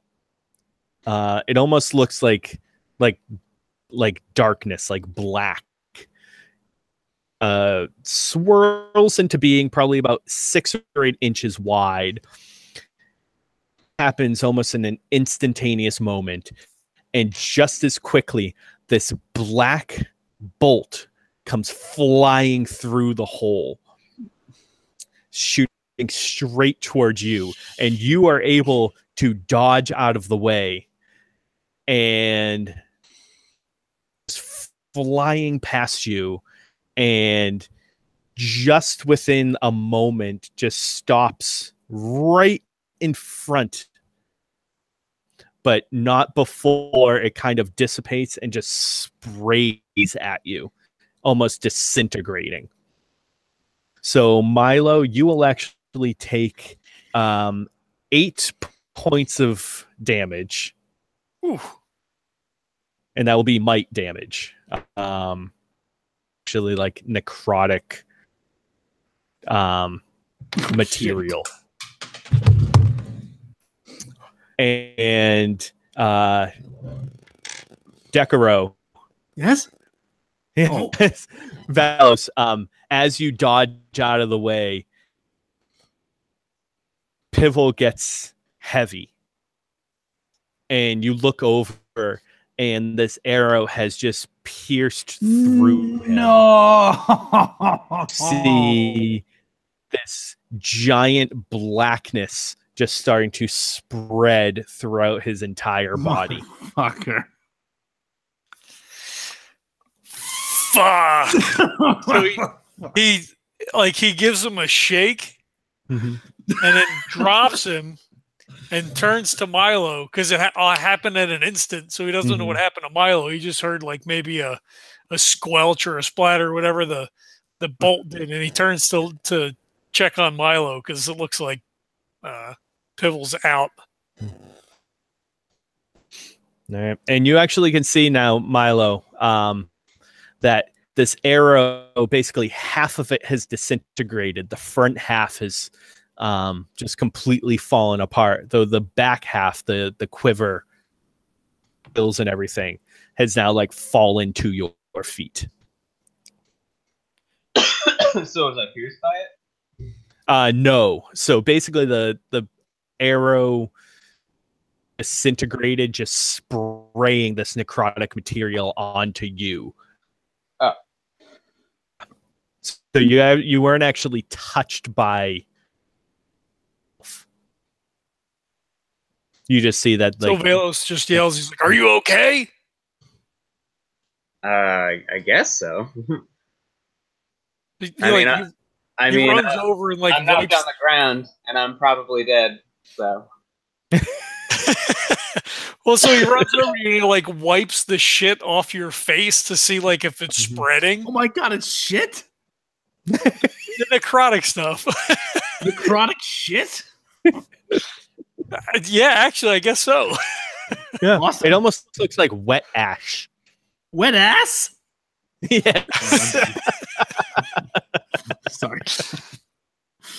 So he wipes it with like his gloves, and it just kind of smears. So like he reaches into his pocket, he spits on one of those strips of cloth, and starts fucking wiping his face with it to see if he's like disintegrating in front of him. Can I help with that? Can Decurro start spitting on Milo too and rubbing him off? I'm gonna actually force push you both into the wall. Oh, that's the best reaction. I love it. I love it. So, like, legitimately, that's what you're doing? Yeah, because you just spit on me. What? I spit on the cloth and I'm wiping your face I like don't a like butt. I spit. I said I did. Well, it was a That probably has move. like that's probably like very reactionary as well. Like he Right, just I'm kind of just trying to get the shit off. The chronic I'm just shit. making sure. I just figuring out whether or not we're messing around or not. So Valos goes flying, hits the walls like, ugh. What do you? I'm just. Pivel got like disintegrated from the thing. Are you okay? I didn't disintegrate, did I? Well, I didn't know. Wait for it, and just watch him. So he, Valos stands up, kind of like brushes himself off. He's not disintegrating. He walks back over to Milo, and he puts his hand down to help him up. I'm just gonna, not to be a dick or anything, but I push your hand away and just get up on my own. Milo, Not I to am be a dick, but sorry fuck for you. spitting on you. I was trying to get the stuff off you. I apologize. I do. So he looks down at the disintegrating corpse of Pivel and is like, well, that sucks. Yeah. It's still a whole corpse. oh, okay. Yeah. Well, because you said it was like spreading, and I don't know if it was. Yeah. Yeah. So No, it's just you can like probably about, and it went right through, almost right through his heart, like perfect shot, and yeah, so like right around that area is like shriveled and decayed, but yeah, he's not aging to 1,000 years or anything like that. Right through his heart, huh? Man, he's gonna have a hard time coming back from that. I wonder if they were able to track him because of the blood. I mean, it opened up almost as soon as we walked out of the room. This portal or something opened up right across the hall. And God damn it. All right, well, is the ship under attack right now, or is it or does just this thing open up and all this shit happen and now it's done? I think it's done for now. Although that other ship is probably still either on its way or on the island already. If I I'm sorry. Go ahead. Sorry. Oh no, okay. Go ahead. I was just gonna say, if I go to touch Pivel's body, is it like hot? I mean, do I feel like if I touch his body, something bad's gonna happen to me? I can't tell you that necessarily, but I mean, he doesn't feel hot Can or you? cold. Okay, all I right. could if I wanted to, but I don't. So wait, I'm sorry. Just what does he look like again? So he looks normal. I mean, he's dead, save for a few inches around the wound. Blackened and decayed. And there's the arrow that hit him is gone. It's gone. The front half of it is gone. Fuck. Yeah.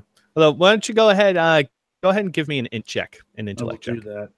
I'm gonna just do it. Well, here's what I'll do. I'll spend a level of effort. With a level of effort. Okay. Well, I rolled a 2, so that doesn't. I guess it probably doesn't matter. Okay. Effectively a 5. Right. Mother. Nope. That looks like some of that necrotic shit that's inside of him. Well, I mean, I guess we don't actually need him, but not anymore. That plan's out the window now. I mean, I don't know that they'd be stupid enough to keep the contract. And besides, if they do, it's under lock and key. I mean, well, they can't destroy the contract, as we've all agreed. Blood contracts can't be destroyed. But now Pivel's dead, so the contract is invalid. Right. Well, that was the second part. That's the only way to void a blood contract is if one of the parties dies. So it's void. we can stop with the blood contract. So he looks over to Milo and he's like, have you ever encountered technology like this before? Is this... I assume this is something uncommon. At least I hope so. You hope it's what? Uncommon. I've never seen it before, and it didn't look like technology. It looked like straight up magic. Oh, yeah, right. Okay. And I will tell you that, and I'm not sure if this is something that we've gone over before, and Trevor, you nail it without me having to say anything. So yeah, this did look like just straight up magic. Like just magic isn't something that for a really long time. Like magic not assisted by technology really isn't a thing, at least not strong magic. Like, and even where Trevor comes from, like they're really kind of anti-tech, but you don't see anything beyond like basic cantrips and stuff.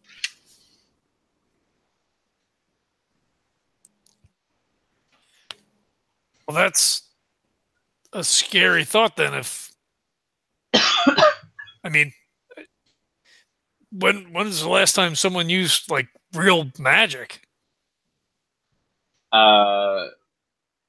Just see what I know. It's been like a couple millennia, probably. Like you're looking at, like a 1,000 years. Which is why Valos immediately thought it was some sort of technology. Right. Like this is stuff that Milo has read about. This is kind of what you did for the first part of your life. That's what your people do, is study this stuff.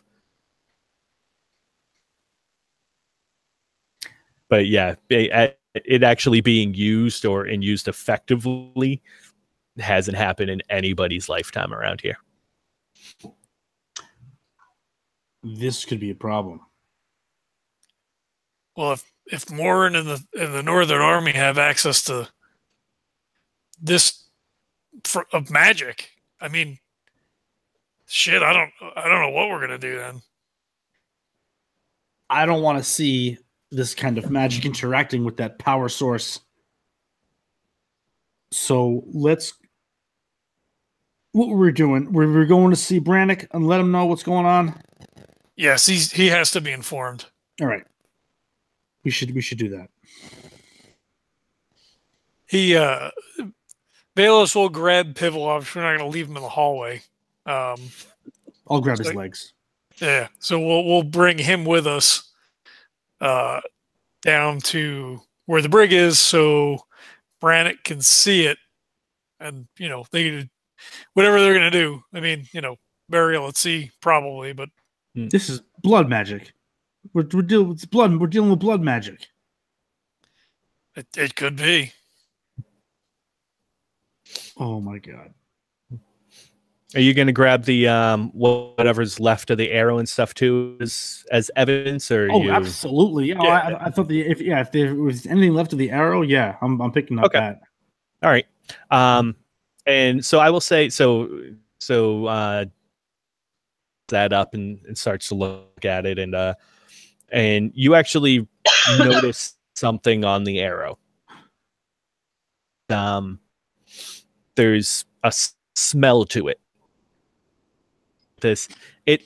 For right now, it actually appears like a regular arrow, except it's the wood that the shaft is made out of is like this really, really dark, almost stained black, except not. This is the natural color of the wood. And then the quills of it almost look wet. And when you're kind of closer at it, you actually realize that it has been dipped in blood. I'm going to keep it. I'm definitely taking that. Wait a minute. Hold on. it's looked like it's been dipped in blood, or Yeah.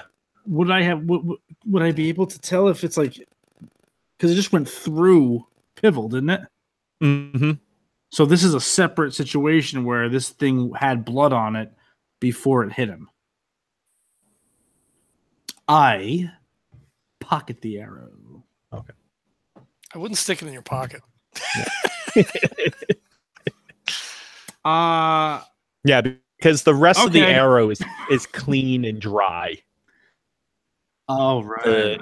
It's just the feathers at the end, the quill at the end. That is. So that is. Valos says I wouldn't stick it in your pocket, but it's already in his pocket. So That makes sense. Decurro just stares at Valos like, I can't. I already did it. I don't know. If I should I take it? Should I take it out? Would that... That's like me telling one of my kids not to eat a cookie, and they're looking at me like it's already in my mouth. What am I gonna do? Yeah, yeah. So that's exactly the look that Decurro is giving Valos right now. Should I take it out? Do you want me to spit it out? What? I already did it. Yes, give it to Milo. Let Milo carry it. Okay. Here you go, Milo. This is the arrow that I already put in my pocket. It's covered in blood. I don't want it. Valos, I don't have any place to put it. Milo doesn't want it. You know how much I paid for this jacket? I've got a pocket that I've already put it in. I snatch it out of your hand. Okay. I'm holding the dry part of the shaft. In my right hand, I've got like my arm, like I have the top half of Pivel, so my arms are under his arm, so I'm holding the arrow out, and you've got the feet. And then I crumble all the way down to the brig. It's blood magic. Valos. He's not listening anymore. We've got son of stupid. Yep. That's what's happening. And blood magic. Let's just get to Brannick, and we're dealing with blood magic now.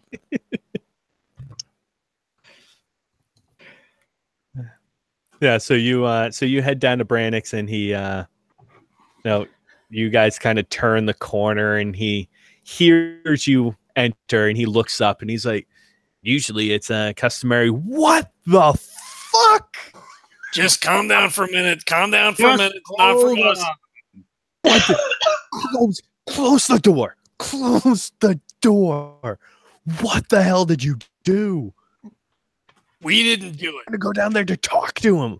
We did. Is he dead? Calm down. Yes. Oh. Look. Oh. We didn't do it. So he's got this is like clear off that table. Just clear the table. Oh. And he just doesn't wipes all the paperwork off of the desk. He's like, so they put Pivel down, and he holds out the arrow with the fletching up. So he's holding the tip of the bottom. That's the word. There you go. This was fired out of what appeared to be a magic portal when we left Pivel's room. A magic portal. How many legs are you trying to pull on me right now? Look, I don't like it any better than you do. What we found out from Pivel was that they left him high and dry. He was packing a bag when we went in. Your crack guards were playing cards outside. He was getting ready to go out the window. They cut him off, and the Northern Army is the one that procured or was out to pillage from the ship here. He said that we left before they did, and that they were also going to Highland, which means there's a ship full of Northern Army that's on the way here. Why would they do that? Half this stuff was going to them anyway. I understand that. I don't know. I don't know what's happening. There's a bay apparently on the northern side of the island. I assume that all of the cargo has been taken over there, that the ship is going to come and collect it all, and maybe come to finish us off, or finish off the Bitter Mother. I don't know how much time we have. We've already been stuck here. So, nobody wants the Bitter Mother to be finished off.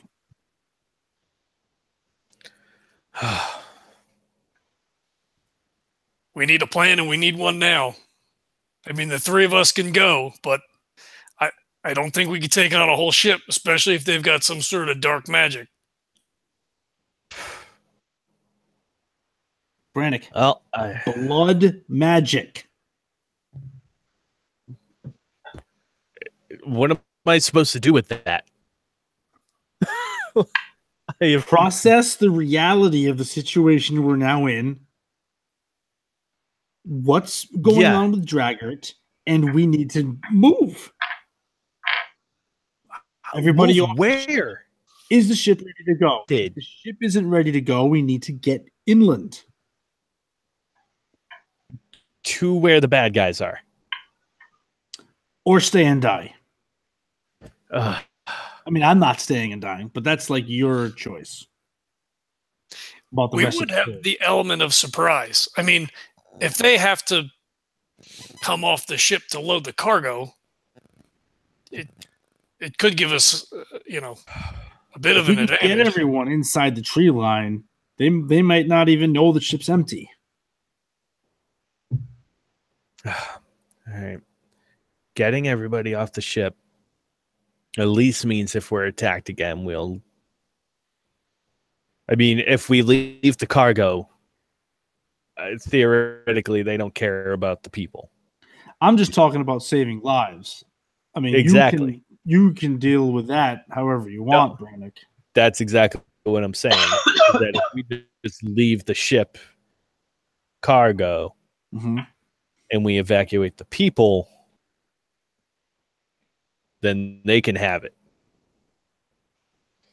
Yeah, I mean, they'll either take it or they'll just destroy everything. The problem is now we have a bunch of people who are stranded on an island, a hostile island. So I think our plan should be to go to the northern side of the island with everybody and take their ship. Yeah, that was my intention. Well, I mean, these are just ordinary folk. I mean, they don't. Half of them probably with a knife.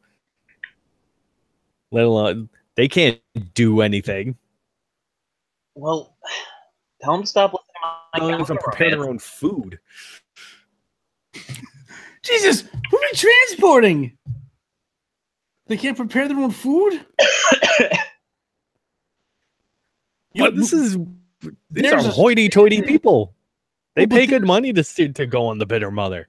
All right, well, who do you have then? What do we have as far as able-bodied guards?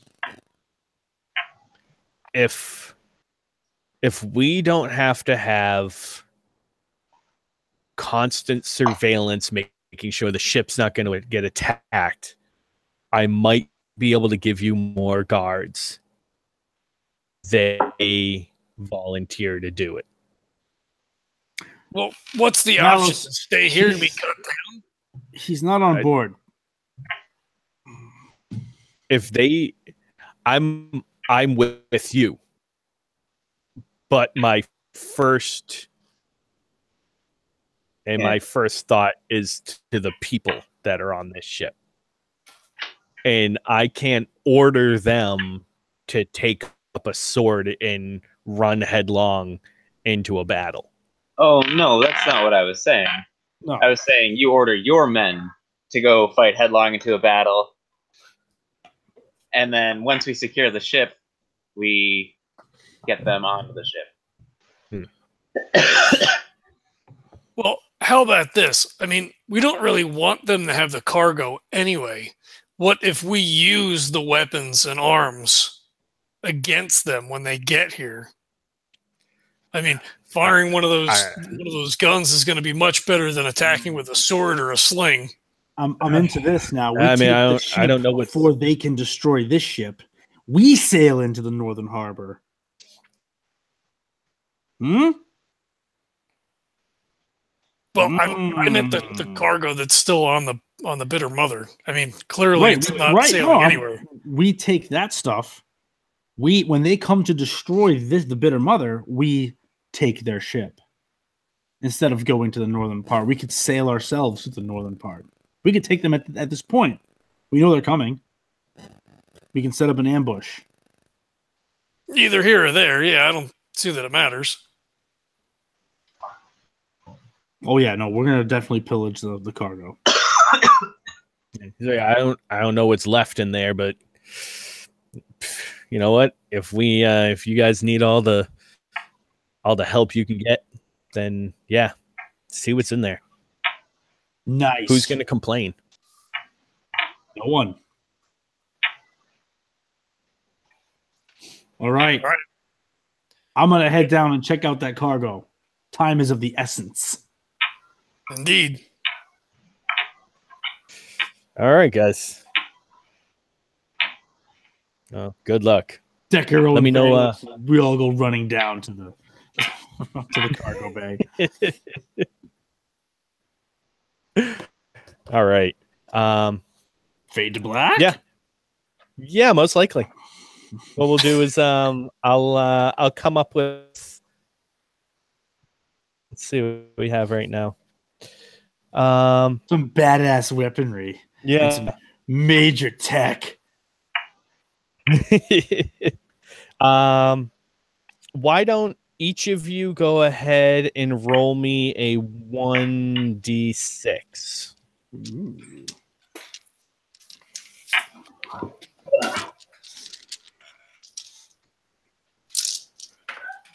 Three. 5. Whoa. So these Numenera dice are doing me well. Did we lose Trevor? No, I also got a 5. I was just looking for a decent. Oh, there you go. Oh, okay, there we go. A 5, a 5, and a 3. All right. So what we'll do is that's basically how many you're going to be able to find down here. Oh shit. Yes. Gonna load you guys up. Nice. So we can do this one of two ways. We can either you guys can roll those out right now and do it via message, and we can just explain like you guys heading off loaded up in various next session. That works for me. Yeah, we could just go over like what we this is what we found. These were the best items that we found. Yeah. Because you guys, in order to roll for the ciphers, you're first rolling a d6 to figure out what column you're going to be rolling on, and then rolling a d100. And Valos is doing that 3 times, and then Decurro and Milo are doing that 5 times. So that's going to be a lot of rolling. Yeah, we can do that and just post it in the chat thing. Exactly. Yeah. So if you guys just go ahead and give me like a pair of numbers, give me like your D6 and your D100 roll, then post the corresponding items. Okay, cool. Yeah, I was just hoping that there was guns still on board. These ain't just any guns. That's a lot of rolls. We're gonna get some guns. Yeah, cool. Well, because I'm hoping that it tips things in our favor if they come off the ship and they've all got swords and daggers and they're just coming to like collect up the stuff that they need. Mm-hmm. That essentially you're just it goes really bad for them. I like it, but there's no guarantee that they don't have guns themselves or whatever. Because they're right. We're gonna take their guns. We're gonna take it all. When we get a new ship, it's gonna be great. Yeah, well, I guess we'll see. Because when we roll into Highland on their ship and they come out to meet us, and their whole crew's gone, or we're not, or we're gonna pick up all the shit that Morin is expecting, and we're gonna bring it somewhere else.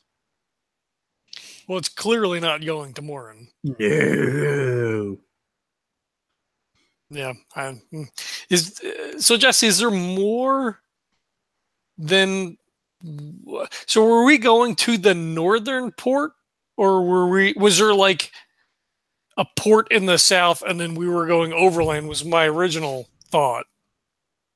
Yeah, well, so you guys are on the like southeast corner island right now, or actually, sorry, southwest corner. Well, no, I mean in Highland itself. When the Bitter in Mother docked in Highland. Highland, yeah. Yep. You guys would be doing port, getting port in like on the southern coast, because north, quote unquote, like is not actually like the north of the continent. Like there's kind of nothing up top really. It's like wildlands and like a lot of tundra and shit live up there, but not a lot of people. Mhm. So yeah, when it says like the north, like the Northern Army and stuff, it's north of the south. It's like like so. It's more like mid. Exactly, yeah. Now, yeah. It's the north of the settled lands. Sure.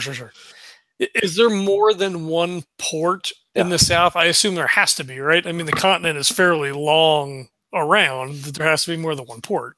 Yes. There's only one major port to this region. However, to the east and west, like there's a couple more ports to the west. And that's at that point you're getting into like dwarven territory.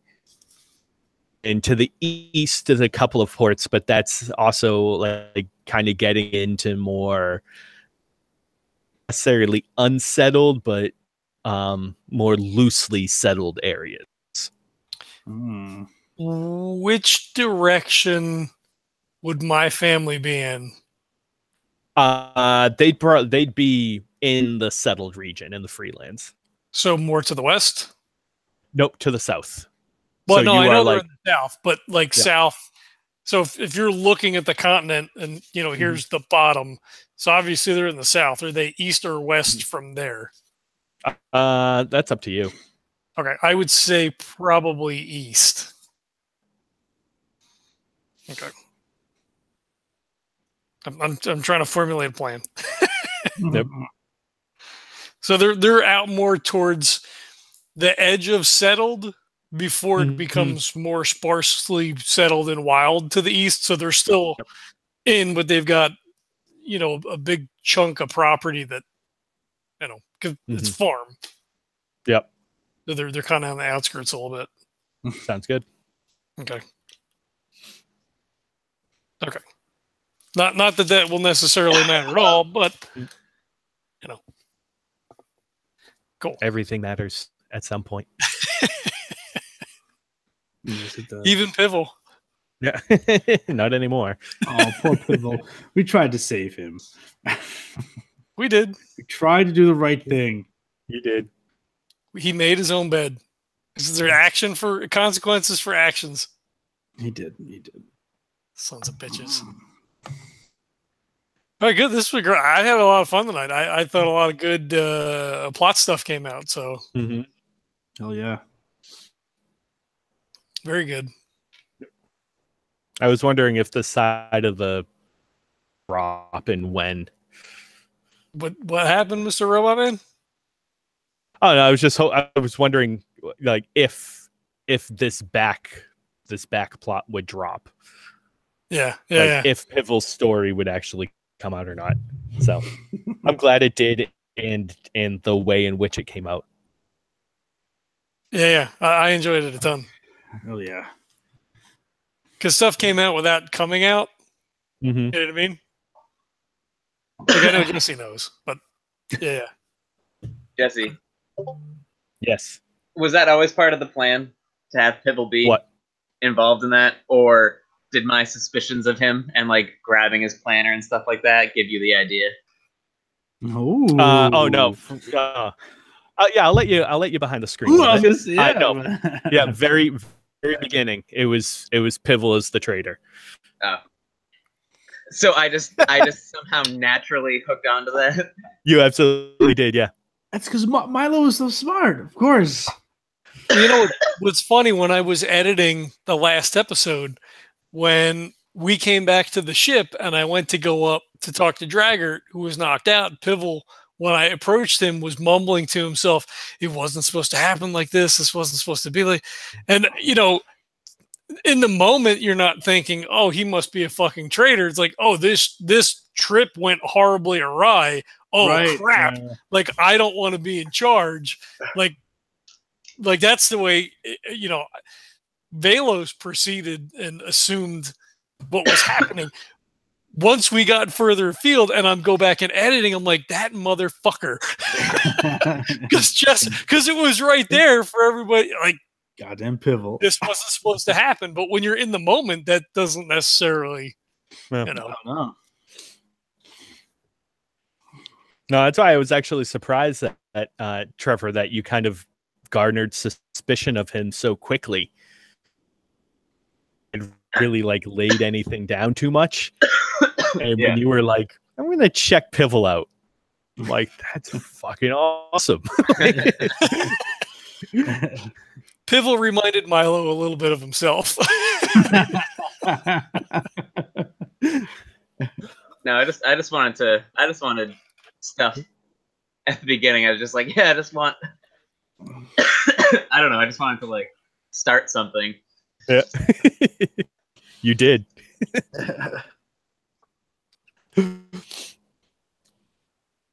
Cool. All right. Good deal. Good job, guys. Well, thank you for running. Thank you for guys running. For playing. It was a lot of fun. Thank you guys. You go get some sleep. Yeah, guys, get healthy. Where's your nostril mask? It's starting to shift to the other side, so I can kind of read right now. Gotcha. Yeah, it's you have that balance, that equilibrium going on. Yeah, it's all going to go downhill the other way now. Yeah, as soon as I'm ready to jump into bed. All right, so we'll put the roles in the Facebook chat thing. Mm-hmm. All right, awesome. Yep. So just give me so you and Trevor. Yep, you and Trevor give me 5 rolls of a D6 and a D100, and then a D100 5 times. Yeah. Yep. And just put them back to back, like 587. Nice. Or whatever you got. So just give me those 87. All right. Gotcha. John, 3 from you. Mm-hmm. I got it. Yep. Cool. Well, I'll throw it here at the end. If you like this, if you're enjoying the campaigns that we're running, go ahead and if you could leave us a review on iTunes or Podchaser or whatever your podcatcher of choice is. That is super helpful. We've got coffee for sale, tinyurl.com/legendary brew, or you can click on the convoluted link in the show notes. We'd appreciate that as well. Coffee's good. I don't just say it. It's what I drink. I have it in my house. I had 2 cups today to get through this game tonight.